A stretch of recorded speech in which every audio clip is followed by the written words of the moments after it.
already? We're going to make a start.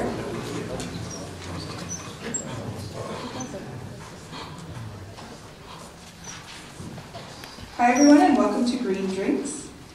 And I hope you're excited as I am. Just if you could switch your phones off to silent or just turn them off. And if you do need to go to the toilet, go back out the door that you came in, and it's around the corner. Does everyone know that the Perth Green Drinks is not associated with the Greens Party, and we're just actually part of an international network of green drinks? Totally non-political. Flavia over here, the one that walking up in the purple shirt, is the hard-working volunteer who organizes these events. And we also have a drinks sponsor, Little Creatures, who gives us beer, which we're very grateful for. And Central Institute of Technology allows us to use this venue and provides food, which we're also very grateful for. So just to give you an idea, if you haven't seen one of these before, how we roll is we have 3 speakers, and they'll each talk for about 10 minutes, and then we'll have a little bit of Q&A, and then we go through these doors and have some drinks and food after. So tonight's theme is about activism. Obviously there's an election coming up, and we can look to our fearless leaders to create some change, or we can each take a little bit of responsibility and create some change. Now, personally, I have a little bit of trouble with the word activist because I think I'm not an activist. That sounds so extreme, like I'm not chaining myself to a tree or doing anything like that. And I don't know if anyone here can relate, but if we don't think about activism as like a yes, no, yes I am, or no I'm not, but if we think of it instead as like a scale, so like on one end of the scale, I'm good, I don't need to make any change, things are good, I'll just keep going. And on the other end of the scale, it's like I will dedicate every waking moment to creating change because I'm that, I'm serious about it. So I just wanted to invite everyone, if they wanted to think about, like where on that scale do you fall? And this is the audience participation part where I'm gonna just, talk to someone and just sort of check in and say where you think you are. Not judging yourself or them, but just, where are you on that scale, just to get you thinking. So go ahead and do that for a minute, please.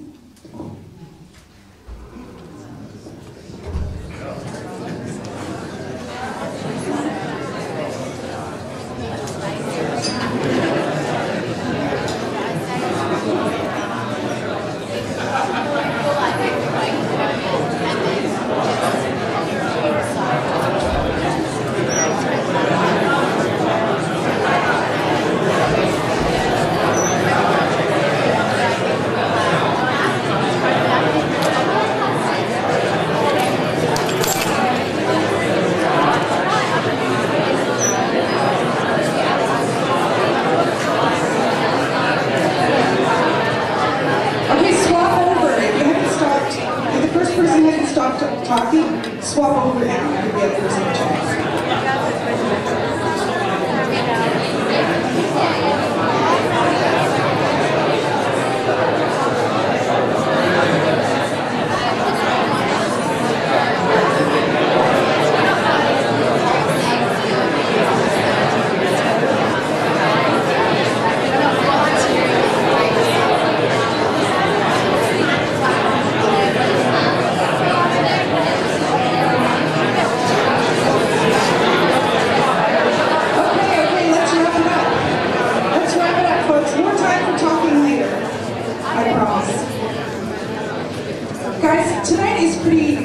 I don't know if it was intentional, but tonight is actually a night where we have, I believe for the first time, 3 female panelists, which is very exciting.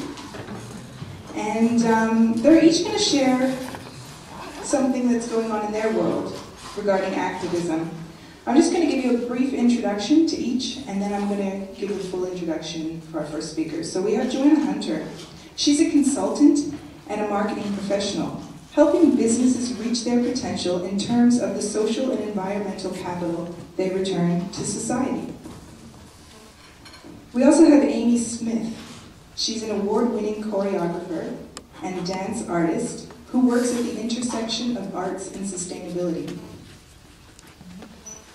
and Claire Harford, who's the state coordinator for the Australian Youth Climate Coalition. She's particularly interested in youth engagement on policy issues of climate change and education. So our first speaker, Jo, is a consultant. Joanna Hunter, I should say. Sorry, that was very informal. Joanna Hunter is a consultant and marketing professional, and for the past 10 years she's been helping businesses reach their potential, so not only in regards to profit generation, but also in terms of their social and environmental capital that they return to society. Please join me in welcoming Jo.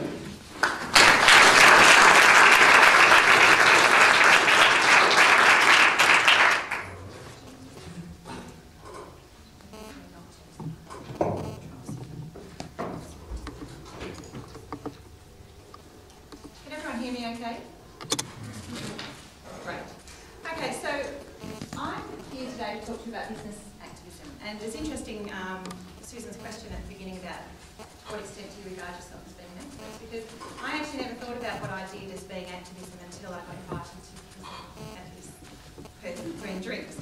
But on contemplating it, I realised that in fact that is what I do. I'm just doing it through, as well as an individual, I suppose, I'm doing it through my business and through businesses that I work with. So I thought that we should start with a definition of activism, because being a consultant, I'll do things in a consultative kind of way. So really, it's quite simple. It's any effort to create change. And so you'll know the very overused but wonderful Gandhi quote to be the change you wish to see in the world. I never actually tire of that quote, no matter how many times I hear it. Anyone who is living that kind of life, I guess you're an activist, because that's what activism is all about. And so today I want to talk to you about my business, which is Pollen Strategy, but I don't want to focus too much on my business. Certainly this is not a marketing exercise for me, rather that I just want to share my story with you, because I'm hoping that there will be some tools in that story that you guys can use to integrate activism seamlessly into your own lives. So my journey started when I finished work to have my son. I left a full-time role as a marketing manager. I had a background prior to that in management consulting. And then when it was time for me to consider going back to work, there were a couple of factors that were really important. One was that I was coming from a zero income base, which meant that my sense of risk was also zero. There was no financial loss I was considering when I moved into having my own business. But the other really, really important thing was that I found the corporate world pretty soul-destroying. I really did. And in fact, one of the reasons I was so keen to have a child was that I could leave it, because I thought that it was something I wanted to do when I was at university, but when I got there I realised it wasn't me. So why soul-destroying? That's a pretty intense word, especially when you think that we create our systems that we use to organise society to help us survive and thrive. And so in thinking about why was this soul-destroying, of course being a consultant I wanted to put it into a schematic and analyse on a number of levels, which I've done. So this is the schematic, and I'm going to use this throughout the presentation. I'll just give you a quick overview. I'm not going to do the whole thing, it's a bit complex, but essentially we create systems because we want to survive and thrive. The orange band is the shareholder capitalism model, which we're all very familiar with. It prioritises profit generation or value to shareholders as the primary goal of any organisation. And it's been, certainly management consultants for decades have been advocating this model of capitalism. What we're starting to see now is the yellow band, which is the shared value model of capitalism, which is when we're sort of starting to look at how can we create value for society. And then the outer green band is one that isn't actually, I don't think, really being talked about to any great extent by business, which is sustainable capitalism, which I'd like to speak to you about in a moment. And there's a few different dimensions that I analysed on. The most important one in my mind was this one about moral intentions, because I realised as I thought about this that environmental sustainability is very, very much a moral question. Business hasn't liked to paint it that way. They'd like to say, well, if we're going to do anything, we have to be able to business case it and show return on investment. But in fact, I think it's a moral issue. So I'm going to talk about the moral intention. I'm going to talk about the unit of value. I'm going to talk about the value creation focus, the market dynamics, and the environmental impact. And I'm going to leave the other ones just so as not to overload you completely. So why did I find the corporate world so soul-destroying? Well, On the moral intentions axis, I found that shareholder capitalism, I was working in a shareholder capitalist-based organisation, is all about self-interest. So it's all about what's good for me. On the unit of value, capitalism, shareholder capitalism really focuses on the individual. So it's a very egocentric model of running an economy or a society. The emphasis is on turning nature into stuff. So it's all about taking, you know, all this stuff that kind of is owned by no one, turning it into stuff and selling it for individuals. It's based on competition or survival of the fittest, kind of one of our basic instincts, and it puts profit before planet. And because I was trying to be a professional in this environment, in a business that was based on that model, and that's completely not aligned with who I am. That actually makes me feel guilty and depressed and awful. For me to try and be a professional in an organisation based on that system was utterly inauthentic. And when we behave inauthentically in our professional lives, which takes up so much of what we do, then that's a recipe for emptiness, I think. So basically, working there made me feel a bit like this. And because that's kind of the shareholder value model of capitalism, and I think actually one of the reasons why you don't find women in top management positions under shareholder value capitalism is because women hate this shit. I think men hate it too, but men built this system on the assumption of infinite resources while women were kind of trapped in the home looking after kids. So I won't shy away from making controversial statements in this presentation. So I had a conundrum. I wanted to go back to work. I didn't know what I was going to do. I had all these skills, but I couldn't bear the idea of going back and then recording that machine again. And I actually went along to see David Suzuki speak. And again, he was doing his legacy tour. It was wonderful. And at the end of the presentation, someone in the audience asked him, he said, I have my own business, I have a family. In the process of trying to run my own business, pay for my house, keep my family in education and food, how am I supposed to find a way to be an environmental activist? And David Suzuki replied, there's no such thing as an environmentalist. Just find the thing that you're passionate about, do it to the best of your ability, and in the process, make positive change. And this was an absolute energy-saving light bulb moment for me. Because suddenly I realised what my answer was. I realised that authentic purpose for me as a professional and also for organisations must come from the heart. And I realised that if I or a business that I was advising could identify what they are passionate about, what they can be best at in the market or in the world, and then target that true value creation that invests in the common good. If the organisation did that, or if I did that, then I would find the authentic purpose that would allow me to feel fulfilled in my career, and I knew that profit would automatically follow. Because if you're truly creating value, then people will be prepared to pay for it. So I had a bit of a think about my skill base. I loved strategy. I knew about advising business on how to define their purpose, on their vision, and then working out what the key strategic issues that they need to deal with to reach their vision state. I didn't really have any skills in this type of thing, carbon footprint reduction or cradle to cradle design or closed-loop manufacturing. But that's not a problem because other people have that, and my role was to help organisations make a commitment to having a net positive impact on the world. And so, based on what David Suzuki said to me, and based on what I thought about, I realised that there was this opportunity for me to form my own business that was aligned with all of the things that I was thinking about. So, the purpose of my business is strategic planning to help organisations improve their performance and increase their contribution to our world. And in fact, I found a niche in the market there without even intending to. And my vision, or the Polar Strategy's vision, is to lead a new business movement whereby more and more organisations view success in terms of their total contribution to our world, causing significant growth in social and environmental capital. So it's about making a net positive contribution. Was that my 8-minute bell? Yeah. Oh my gosh, I said I was going to go over time. Okay, I'm going to have to really speed things up. So if this is my business, what does this mean? If I'm going to try and help businesses transition to a more sustainable model, what does it mean? Well, maybe I'll just speak about the moral axis. The next level out from self-interest is reciprocity, so that's kind of the golden rule. And the next level out from that is altruism, which is giving with no expectation of return. This is really, really fascinating stuff, and there's so much happening at the moment in this area. So if you take one thing away from my presentation today, take away the concept of altruism. It's also about pushing out into the level of community, into social capital, into cooperation instead of competition, harm minimisation, and then the next level out, which is where I want to see us get to.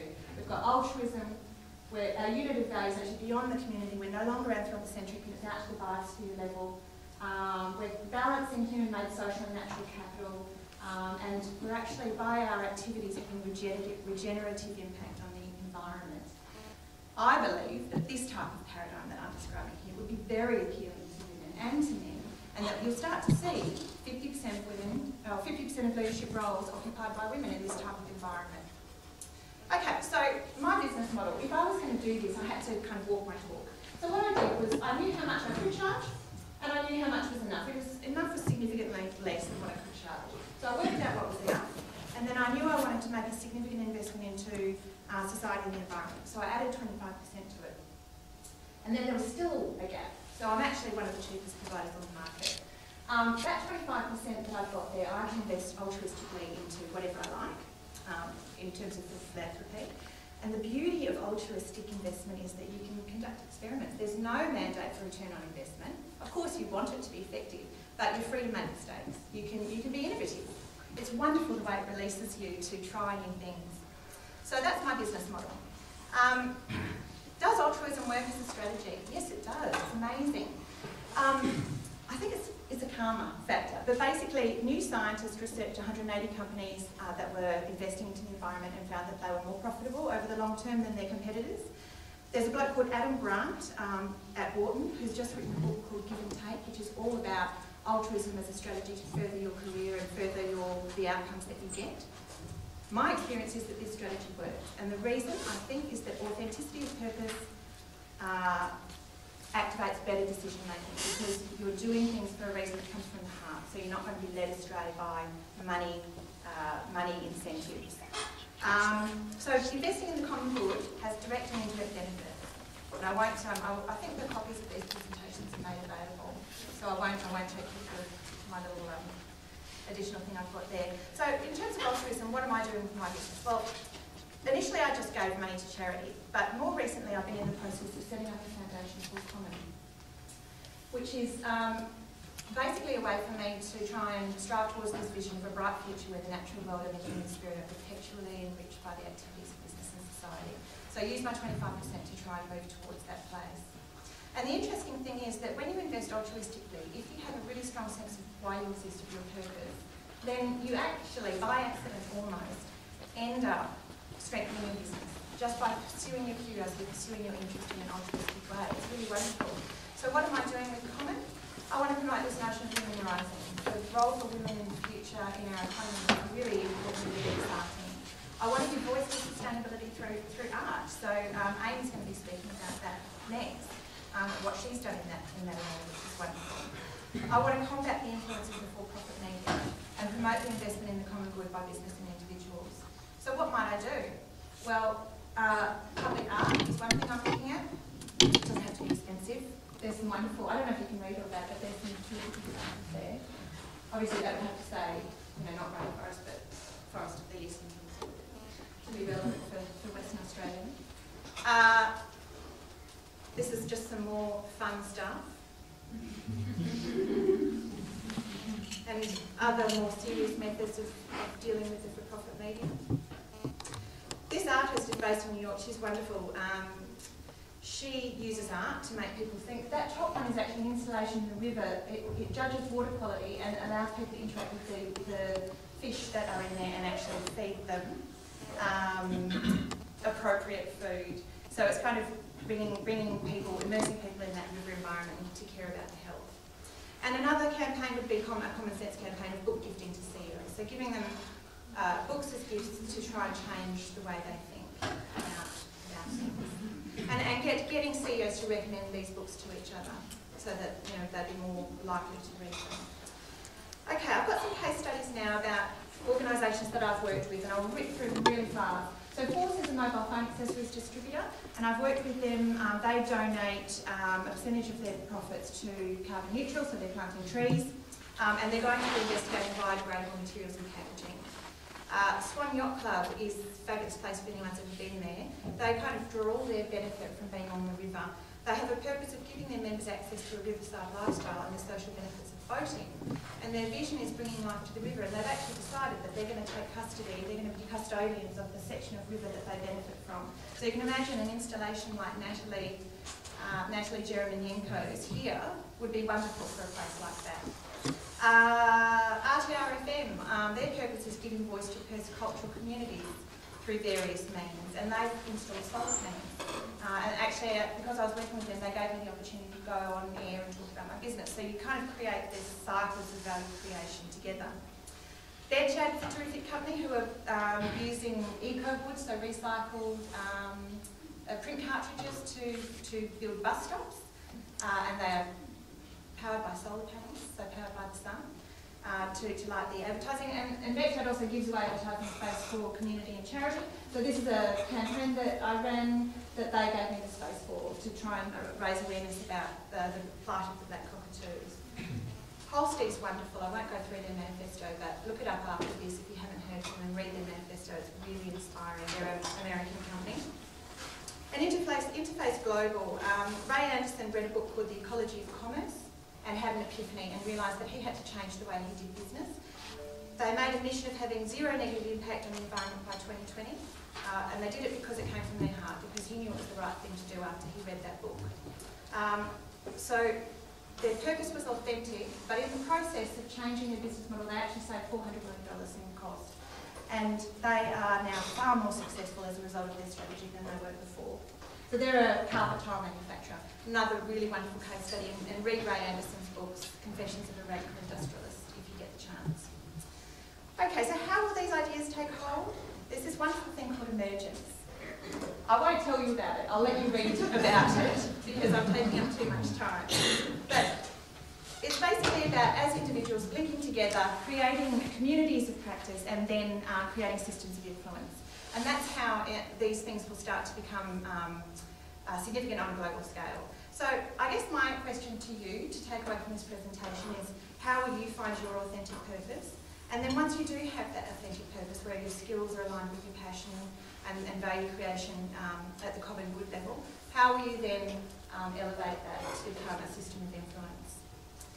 So I've managed to move through this decision that I made, very low risk decision, from that paradigm on the left to this new paradigm on the right, which has been just one of the most satisfying journeys of my life.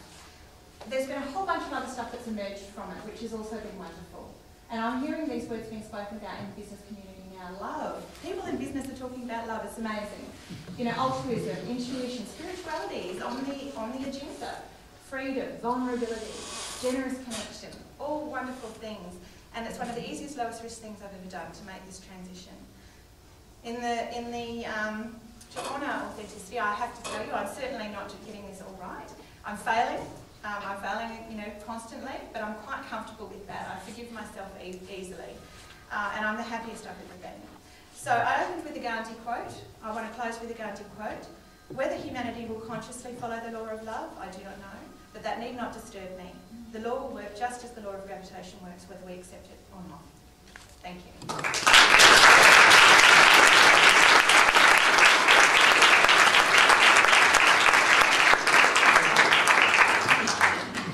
Thank you, Joanna. One of the biggest problems we have at Green Drinks is